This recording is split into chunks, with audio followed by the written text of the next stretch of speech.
자, 오늘은 이 그리스도인의 정체성이라는 이런 제목이 되겠습니다.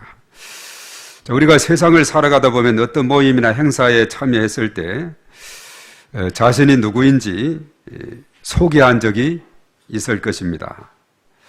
우리가 특별히 또 해외에 나갔을 때는 나는 대한민국 국민이라고 또 소개를 하게 되죠. 우리 한번 첫 번째 그림을 우선 한번 볼까요? 혹시 여행 중에 내가 대한민국 국민이라는 소속이 중요하다고 느꼈던 적이 있는지 우리가 한번 생각을 해보세요. 저 앞에 있는 것들이 뭐죠? 여건들이죠. 우리 앞으로 이제 여건 우리 아이들, 청소년, 청년들도 좀 저런 것을 잘 활용하고 자기 많이 만들고 또 해외도 많이 경험하고 이런 시간들이 되었으면 좋겠습니다. 이스라엘 백성들은 보면은 그렇죠. 대학을 전공하기 전에 세계를 쭉 이렇게 키부츠해서 여행을 보내준다 그래요. 그래서 쭉 다녀보고 장차 내가 무엇을 해야 될 것인가 이것을 이제 정하고 이제 대학을 들어가서 전공하는 이런 경우가 많다 그러는데 정말 너무나 중요한 것이죠. 과거에는 해외 나기가 힘들었는데 근래는 아주 쉬워졌습니다. 저것을 들고 나가면 나는 대한민국 국민이다 한 이런 정체성을 가지고 자랑스럽게 우리가 또 세계를 다닐 수가 있게 되었다는 것 너무나도 감사한 일입니다. 우리가 이제 세계 속에 나가면 사람의 얼굴 색깔이 대체적으로 몇 종류가 되어 있죠? 세 종류죠. 우리가 노아의 그런 세 아들의 이름을 우리가 뭐로 보게 됩니까? 셈, 함, 야벳이죠. 그 셈은 우리 황인종, 그리고 이제 함은 흑인종, 그리고 야벳은 백인종의 조상이다. 뭐 이렇게 이야기를 하고 있습니다. 우리 대한민국 세계 속에서 자랑스러운 나라에 속하다는 이런 자부심을 우리가 가지게 됩니다. 이제 영상으로 돌아오면 되겠어요.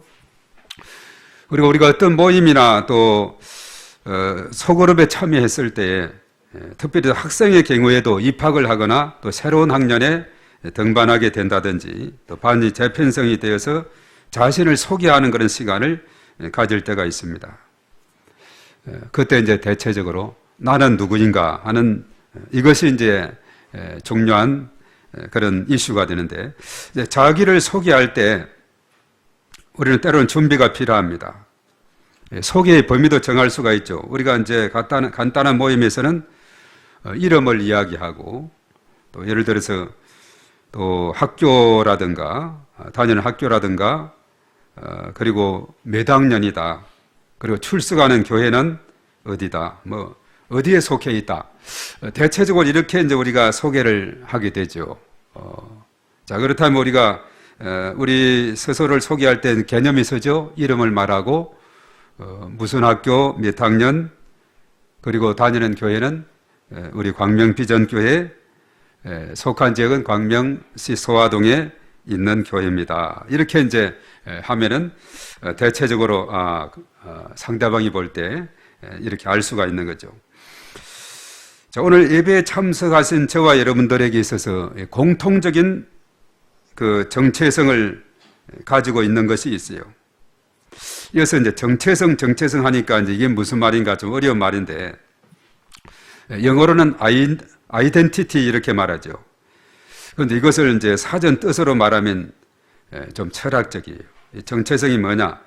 변하지 아니하는 존재의 본질을 깨닫는 성질 또는 그 성질을 가진 독립적 존재. 참 어려운 말이죠.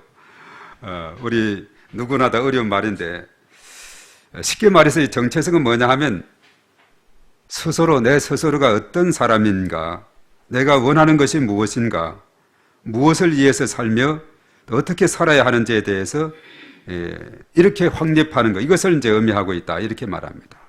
내 자신에 대한 내가 누구이며 또 어떤 것을 원하고 있고 또 무엇을 위해 살아가고 있고 어떻게 살 것인가, 자, 이런 것을 잘 정리하고 있는 사람을 정체성이 잘 정립되었다 이렇게 말하고 있죠. 예를 들어서 학생 같으면은 해야 될 일이 공부를 뺄 수가 없죠. 공부를 열심히 해서 내가 바라는 그 일을 성취해 나가는 것. 그러기 위해서 내가 어떻게 해야 될까? 최선을 다해서 나에게 맡겨진 일을 해야 되겠다. 하는 것이고, 우리가 한 가정에서는 또 우리는 자녀의 그런 입장이 있죠. 자녀로서 또 효도에 대한 거 생각하게 되고, 부모님에 대해서 효도하고, 그럼 어떻게 사랑의 삶을 실천하는 삶을 살아야 되겠다 하는 것이고, 또 예를 들어서 노래를 좋아하는 사람 같으면은 예를 들어 가수에 대한 꿈을 꾼다든가, 그래서 음악을 열심히 공부해서 내가 열심히 음악을 배워야 되겠다 이런 마음을 가지게 되죠. 그래서 자기 자신이 나름대로 어떤 그런 계획을 세우고 나아갈 수가 있는, 이것이 힘이 바로 올바른 정체성을 가지는 것이다 하는 것입니다.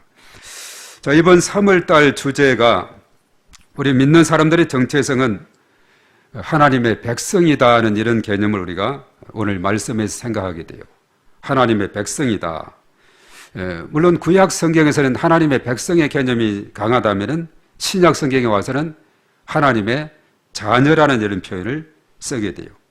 하나님의 백성, 구약에서는, 그리고 그리스도의 몸, 성령의 새로운 피조물, 또 우리가 걸려와서는 성도다, 그리스도인이다 이렇게 이제 표현을 하게 되죠. 그래서 우리 믿음의 사람들, 예수님을 구주로 영접한 사람들은 하나님의 백성, 택한 백성이 되고, 또 영접하는 자 곧 그 이름을 믿는 자들에게는 어떤 권세를 주었다 그랬죠? 하나님의 자녀가 되는 권세를 주었다고 요한복음 1장 12절에 말씀하고 있죠. 우리는 하나님의 자녀다는 이런 정체성을 가지고 있어요.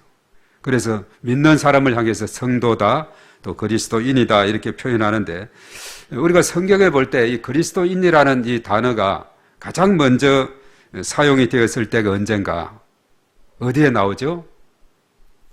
사도행전 11장에 나오고 있어요. 수리아 안디옥 교회, 거기에서 불려진 이름입니다. 그것은 바나바가 사울이 있는 그 고향인 다소로 가서 사울, 나중에 바울이 되죠. 그가 데리고 와서 이제 안디옥에 가서 1년 동안에 교회를 위해서 열심히 무리를 가르쳤고, 제자들이 안디옥에서 비로소 그리스도인이라 일컬음을 받게 되었다 이렇게 말하고 있어요. 그리스도인은 사도행전 11장에 처음 이렇게 사용이 되는데 안디옥 교회에서 그 이름이 붙여졌다 하는 겁니다.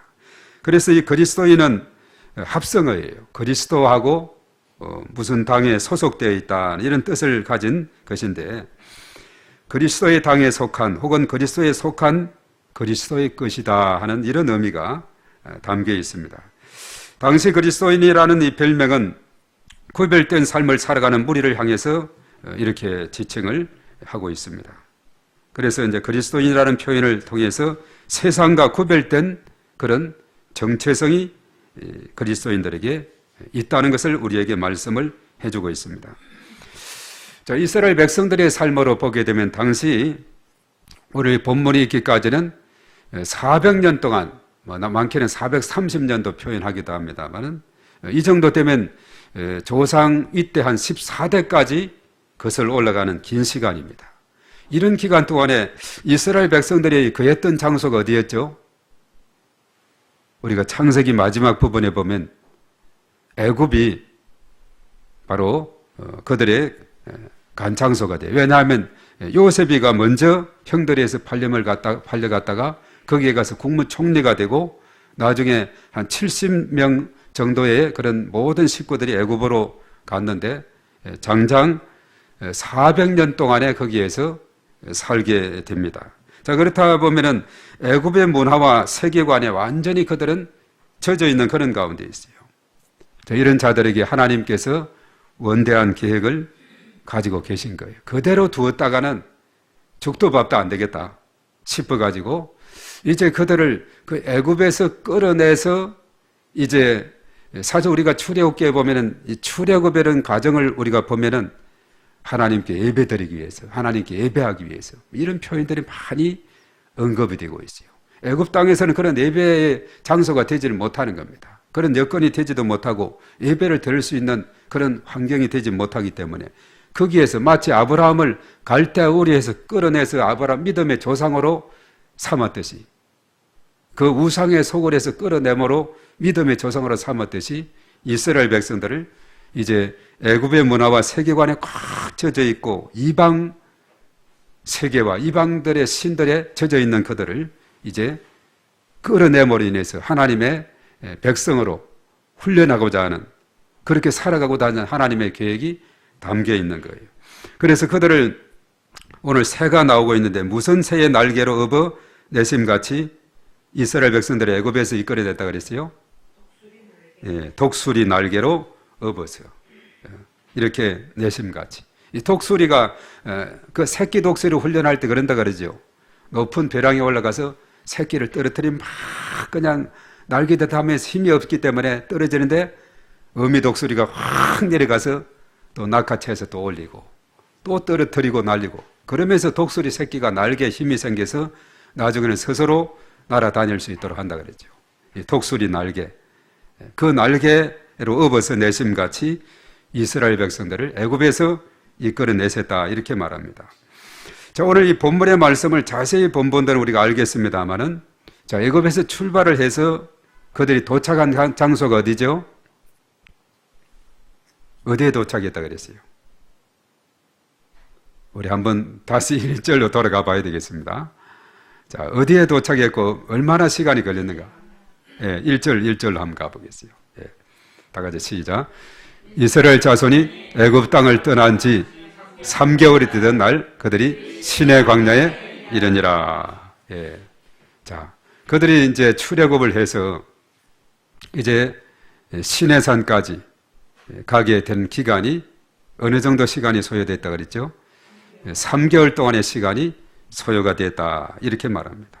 그래서 나중에 보면 사실 이제 시내 광야에 가서 그들이 얼마 정도 머물렀느냐, 나중에 민수기 차 뒤에 10장 11절 12절에 보면은 그들이 이제 거기에 한 1년 정도 그 시내 광야에서 머물게 되는 이런 상황을 우리가 보게 되는 거예요. 이스라엘 백성들의 광야길은 하나님께서 이 모양 저 모양을 인도했는데, 사실 그렇죠. 애굽 땅에서 10가지 재앙에서 10번째 장자의 죽음에서 이들을 구원해 주셨어요. 그리고 쭉 오는 데 있어서 무슨 바다가 앞에 놓여 있었죠? 홍해 바다가 있는데 갈라주셔서 육지처럼 건너게 했고, 그리고 하늘에서 막 그냥 뭐를 내려주었습니까? 먹을 것을. 만나와 또 뭐가 있어요? 메추라기. 메추라기는 일시적으로 내렸지만 만나는 광야 40년 동안에 쭉 내려주었어요. 그리고 또 하늘에 뭐로 뜨거운 태양을 덮었죠?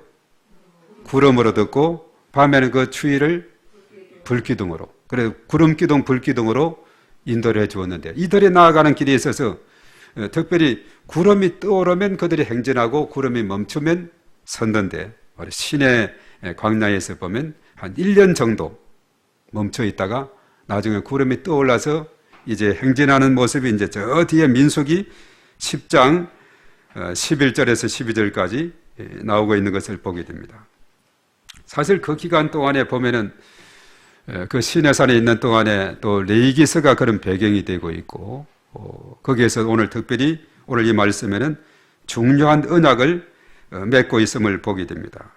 이것은 바로 시내산 언약이다, 이렇게 표현을 하고 있는데, 그래서 나중에 보면 이 시내산 언약의 이 내용이 나중에 또 언제 나타나냐, 신명기에 가면은 모압 언약이다 해가지고 모압 형제이들을 모여가지고 다음 세대들 가나안 땅에 들어갈 이제 출애굽 2세대들에게 다시 한번 언약을 세우는 거예요.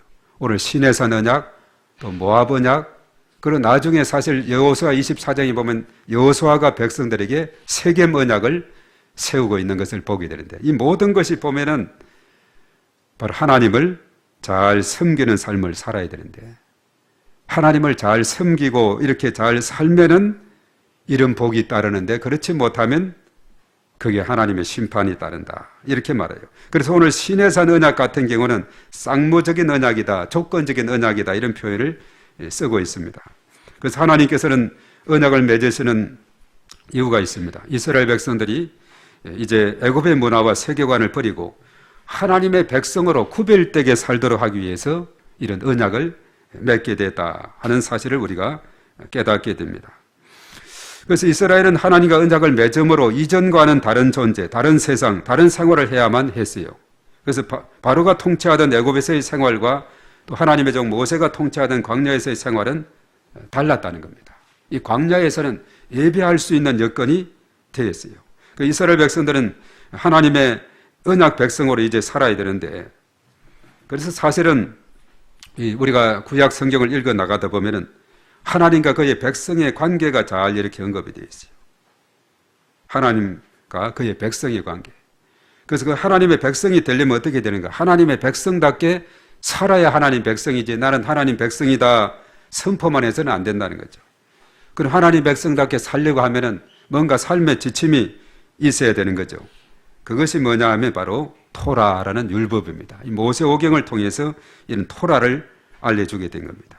그래서 토라의 내용을 통해서 이 말씀대로 잘 순종하면, 오늘 우리가 다음 토기에서 그렇게 언급이 되어 있습니다만 신명기 28장에 나오고 있어요. 신명기적인 그런 가르침은 뭐냐면 말씀의 토라의 율법에 순종하면 복을 받고 순종하지 않으면 벌을 받는다. 이것이 신명기 28장에 1에서 14장까지는 순종하는 자에게 축복, 그리고 나머지 15절부터 쭉 마지막 절까지는 불순종한 자들에게 심판이 언급이 되어 있어요. 그래서 삶의 지침이 율법입니다. 그래서 학자들은 613개라 그랬죠. 뭐뭐 하라 248개, 뭐뭐 하지 말라 365개. 이것이 잘 요약에 정리된 것이 십계명이라고 그랬어요. 오늘 우리가 이제 이 말씀에 출애굽기 20장에서 언급이 되는데, 시내산 언약을 이제 맺게 되는데 바로 십계명을 거기에 주게 되는 것을 보게 됩니다. 그래서 사실 이제 구약 성경은 그래요. 하나님과 이스라엘 백성들과의 그런 관계, 구약 성경의 두 기둥이 뭐냐? 한편은 하나님이고 한편은 이스라엘 백성이다 하는 사실이죠. 그래서 이제 그들의 백성답게 살려면 삶의 지침으로 모세오경이죠. 율법이 담긴 것이, 모세오경은 삶의 지침이고 그 말씀대로 순종하고 살면 복을 받는데, 한번 읽어보세요. 신명기 28장에 집에 가서 읽어보세요. 정말 1절에서 14절에 주어지는 그 놀라운 축복들이 거기에 담겨 있습니다. 이런 복을 저와 여러분들이 다 소유하는 우리 모두가 되어야 될 줄 믿습니다. 그래서 그런 삶의 지침을 두고는 역사서는 뭐냐? 역사서는 그 지침대로 살았는지 살지 않았는지를 쭉 이렇게 나열하고 있음을 우리가 보게 돼요. 그럼 예언서는 뭐냐? 예언자들이 그 시대마다 북이스라엘, 남유다 이렇게 나타나가지고 이 말씀대로 살아야 복을 받습니다. 이렇게 살아야 됩니다. 때로는 위험이 있고 핍박이 있고 한다 할지라도 자신들의 목숨을 내어놓고 열심히 복음을 전한 자들이, 그래서 그들은 가르침에 의해서 이 말씀대로 살아가는 것이 복된 길입니다 라고 이렇게 하면서 때로는 그들을 책망하고 그들을 교훈하는 내용이 예언서로 담겨 있다. 이러면 구약 성경 전체가 다 눈에 확 보이게 되는 것이죠. 그래서 거기에서 보면 이 믿는 사람들의 정체성은 하나님의 백성이다는 이런 것이 선명하게 드러나고 있어요. 물론 우리가 창세기를 읽어 나가다 보면 1장 2절에서도 우리의 정체성을, 원래 창조 때 하나님께서 우리의 정체성을 주었는데 나는 누구인가? 창조 때부터, 자, 나는 누굽니까? 하나님의 피조물이다. 하나님이 지으신 피조물이다. 이렇게 말하고 있죠. 그리고 또 뭐라고 했습니까? 하나님의 형상을 닮아서 지었기 때문에 하나님 닮은 존재다. 그리고 우리에게 복 주었다 그랬어요. 복 받은 존재. 그리고 창조를 하고는 다 보시기에 좋았더라, 보시기에 좋았더라. 마지막 인간 창조까지 다 끝내고 이 모든 것에 보시기에 심히 좋았더라. 하나님 보시기에 좋은 존재인 줄로 믿습니다. 오늘 저와 여러분들은 하나님 보실 때 한 사람 한 사람이 참으로 보시기에 좋은 존재, 복받은 존재, 하나님 닮았고 하나님의 피조물로 이렇게 살아가는 그런 삶을 우리가 살아가고 있다는 거죠.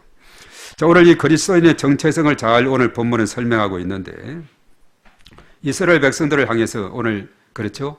하나님의 소유다, 제사장 나라다, 거룩한 백성이다. 그래서 주변 민족들과 구별된 정체성을 오늘 언급하고 있는데, 우선 우리가 첫 번째로 생각해야 될 것은 뭐냐 하면, 우리 한번 따라하겠습니다. 하나님의 소유. 나는 하나님의 소유다 하는 것입니다. 하나님의 것이다 이런 말이죠. 그 하나님의 소유가 된다는 것은 하나님과 긴밀한 관계로 어느 나라보다도 귀하고 소중하게 간직하겠다는 이런 뜻입니다.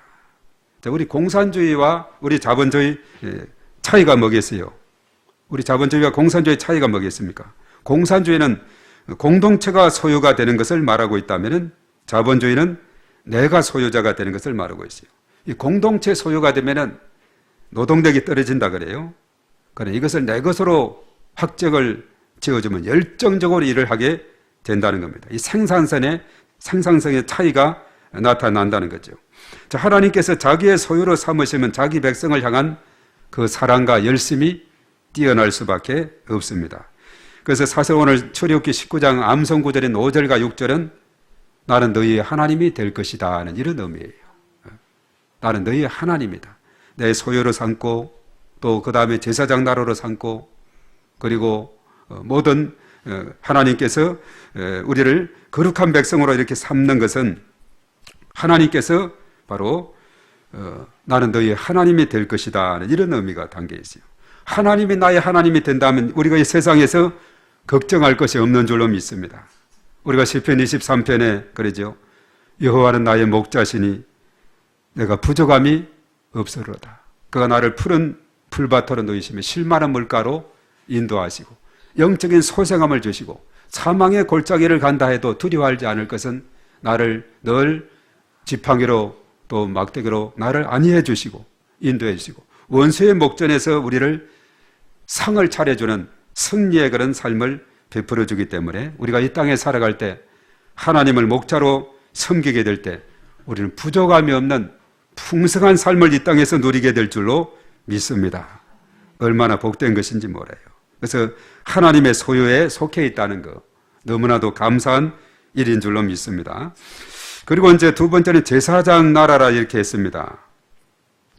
제사장 나라다. 이 제사장이라는 것은 나름대로 중요한 역할을 하고 있죠. 하나님을 섬기면서 그 역할은 뭐냐? 중재자의 역할을 감당하게 돼. 예수님은 이 땅에 선지자, 제사장, 왕으로 이 땅에 오셨다 그랬죠. 그 제사장의 역할이 뭐냐?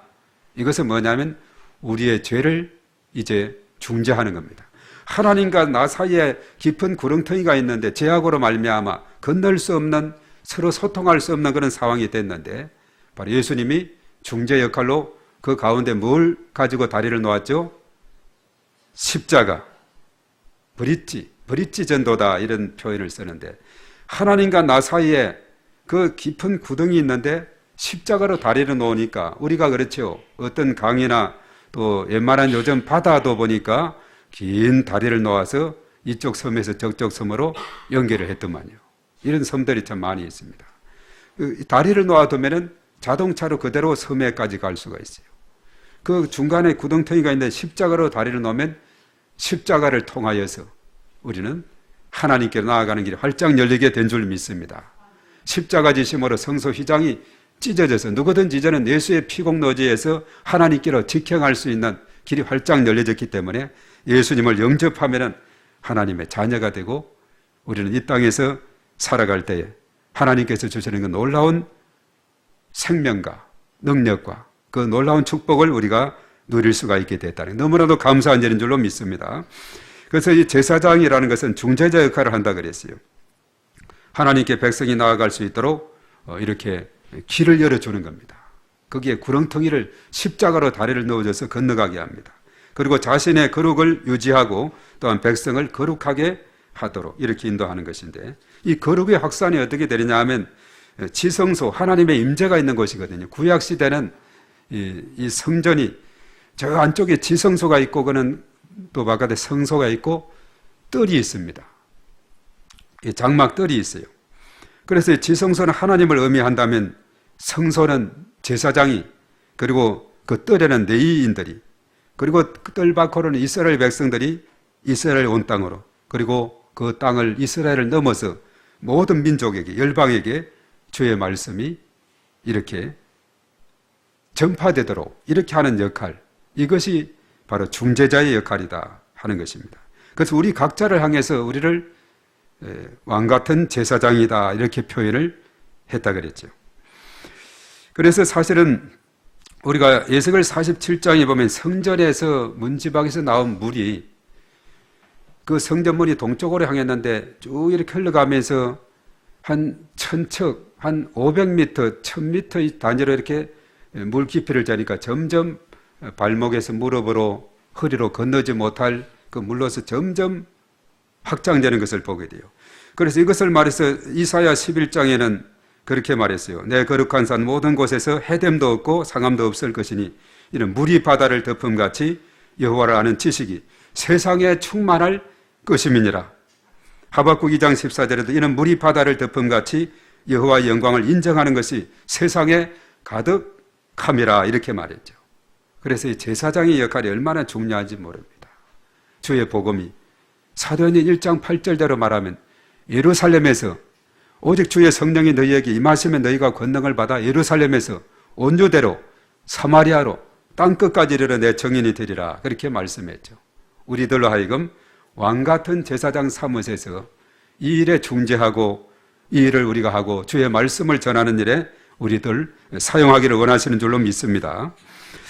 이제 마지막으로 우리를 거룩한 백성이다, 구별된 공동체로 우리를 삼으셨습니다. 자, 거룩한 백성은 주변 나라와 구별되는 거룩한 공동체로 부르셨다는 것을 말해주고 있습니다. 자, 이 말씀이 이제 신약 성경에 와서 비슷하게 우리에게 전파되는 그런 말씀이 있는데 우리 그 다음 그림을 한번 볼까요? 자, 베드로전서 2장 9절의 말씀입니다.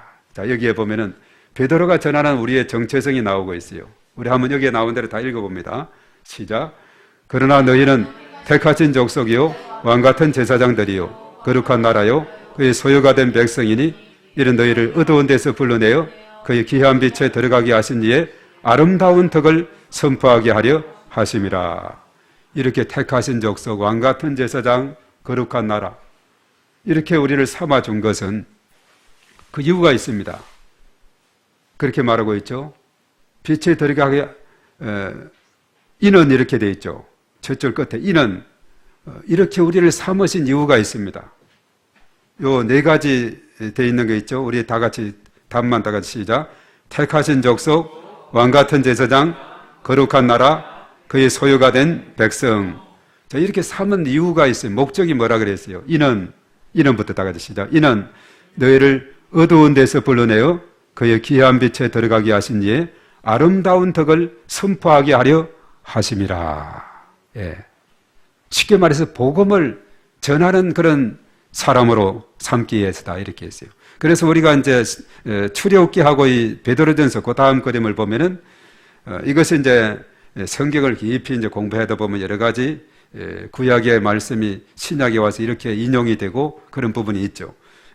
평행을 이루고 있는데 우리가 아까 암송구절인 출애굽기 19장 5, 6절 다 같이 시작.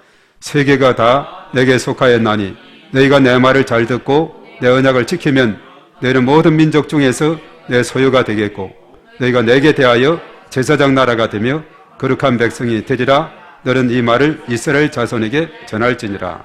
자, 이거 베드로가 이제 베드로전서 2장 9절에서 다 같이 시작. 그러나 너희는 택하신 족속이요 왕같은 제사장들이요 거룩한 나라요 그의 소유된 백성이니 이는 너희를 어두운 데서 불러내어 그의 귀한 빛에 들어가게 하신 이의 아름다운 덕을 선포하게 하려 하심이라. 이렇게 이제 쌍백을 이루고 있습니다. 베드로가 아마 출애굽기 이 말씀을 이렇게 인용하면서 기록을 했는데 바로 너희는 택하신 족속이다. 왕같은 제사장이다. 거룩한 나라다. 그의 소유된 백성이다. 이렇게 했습니다. 그래서 우리의 정체성이 분명히 나타나고 있죠. 이제 영상으로 돌아오면 됩니다. 자, 그렇다면 우리 교회의 정체성은 뭔가? 우리 교회도 이스라엘 백성들처럼 초대교회처럼 하나님의 소유이고 또한 제사장 나라고 거룩한 백성의 정체성을 가지게 된 줄로 믿습니다. 그래서 거룩한 공동체의 십계명이 있어요. 우리 교회는 하나님의 거룩한 공동체라는 정체성을 가지고 세상 가운데서 살아가야 됩니다. 이를 통해서 세상 사람들이 하나님을 알도록 해야 된다는 거죠. 그래서 거룩한 공동체를 위한 십계명을 우리가 함께 읽고 우리 교회가 하나님의 것임을 다짐하는 그런 시간이 되었으면 합니다. 그 다음 그림에서 우리가 10가지 거룩한 공동체 십계명이 있는데 조금 글씨가 좀 잡니다마는 읽을 수 있는 분은 1계명부터 다 같이 시작. 나는 예수님을 믿는 성도입니다. 나는 하나님께 택함 받은 자녀입니다. 나는 왕같은 제사장답게 예배를 소중히 여깁니다. 나는 내가 머무는 곳에 예수님의 향기가 나게 하겠습니다. 나는 예수님의 소유이기에 예수님만을 따르겠습니다. 나는 언제 어디서나 성도답게 행동하겠습니다. 나는 말씀, 기도, 찬양 등 경건을 위하여 힘쓰겠습니다. 나는 이웃에게 예수님의 사랑을 나누겠습니다. 나는 하늘 시민으로 긍지를 가지며 이 땅의 것을 사모하지 않겠습니다. 나는 주님 다시 오시는 날까지 신앙을 굳건히 지키겠습니다. 믿습니까? 예. 이대로 우리가 실천하시기 바랍니다. 사실 이것을 휴대폰으로 보면 이 화면이 봐요. 그걸 찍으면은 이것이 또 사진으로 나오게 돼요. 휴대폰은 정확하게 글씨가 나오게 될 것입니다. 이것을 우리가 잘 기억하시고 정말 우리가 실천하는 삶을 살고 또 그것을 찍어서 나중에는 나라는 이름을 나는 그 자리에 내 이름을 넣고서 이렇게 다짐을 해보시고 우리가 다짐한 것은 그냥 한 개로 흘렸다 한 개로 흘려버리는 것이 아니라 정말 우리의 신앙이 정말 열정적인 신앙 그런 신앙이 되어야 될 줄 믿습니다. 우리가 지난달 우리가 주제가 응답이었죠. 그 응답은 세 가지의 응답이 있었어요. 바로 신앙의 회복에 대한 부르심에 대한 응답이다 했는데 바로 라오디게아 교회 차거나 뜨겁든지 해야지 미지근한 그들의 신앙을 책망했죠. 열심을 가져라 회개하라 이렇게 말했죠. 우리의 신앙이 그런 신앙이 되어야 되겠어요. 열심을 갖고 우리가 열정적으로 정말 신앙 회복의 부르심에 응답하는 우리의 신앙이 되어야 될 줄 믿습니다. 그리고 제자로의 그런 부르심이 있었죠. 모든 것을 버려두고 열심히 따랐던 베드로와 안드레, 야고보와 요한. 그리고 어땠습니까? 사역의 부르심, 기도원, 여러 가지 많은 기도원은 주제를 많이 했어요. 이렇게 했지만은 특히 모세 같은 경우도 사실 한 6번, 5번, 6번 정도 막 주저하는 이런 내용들이 있었는데 그는 하나님의 손에 붙잡힌 바 되어서는 정말 민족의 지도자가 되고 또 미디안으로부터 기도원은 이스라엘을 구출하게 되는 이런 놀라운 일을 감당하게 됐음을 우리가 보게 되는 거죠. 그래서 우리의 신앙이 그 말씀에 들었으면 그대로 회복하는 그런 신앙이 돼야 되고 이런 바로 이 거룩한 공동체의 십계명 이것이 바로 나의 고백이 되고 우리 교회의 고백이 되어서 또 하나님 앞에 큰 영광 돌리는 복된 삶이 되기를 바라겠습니다. 자, 이제 결론을 맺습니다. 사람은 자신의 정체성을 알 때 삶을 자신 있고 긍정적으로 살아갈 수가 있습니다. 나는 누구인지, 무엇 때문에 사는지, 어디로 가는지를 알게 되면 그렇지 못한 사람에 비해서 더 열심을 가지고 미래의 계획을 세움의 삶을 살게 될 줄로 믿습니다. 저와 여러분들은 분명한 정체성을 가지고 있습니다. 우리 하나님의 소유 제사장 나라, 거룩한 백성입니다. 하나님의 영광을 위해 살아갈 때 하나님께서 기뻐하시고 바로 축복해 주실 줄로 믿습니다. 하나님의 소유된 백성으로 날마다 하나님을 기뻐시게 하는 삶을 살아가는 성도가 되기를 주의 이름으로 축복합니다. 자, 이 시간 우리 다 같이 우리 찬양으로 왕이신 나의 하나님 찬양을 하나님 앞에 영광 짧기 때문에 한 3번 정도 연속해서 부르도록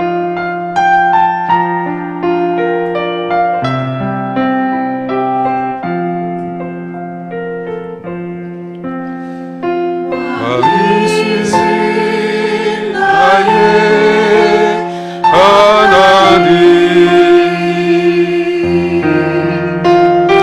내가 주를 높이고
우리가 하나님의 소유, 제사장 나라, 거룩한 백성으로 하나님의 영광을 위해서 귀하게 쓰임받는 우리 모두가 되도록 우리가 또 이 시간에 하나님 앞에 결단하며 기도하는 시간을 갖도록 하겠습니다. 주여 한번 하고 다 같이 기도합니다.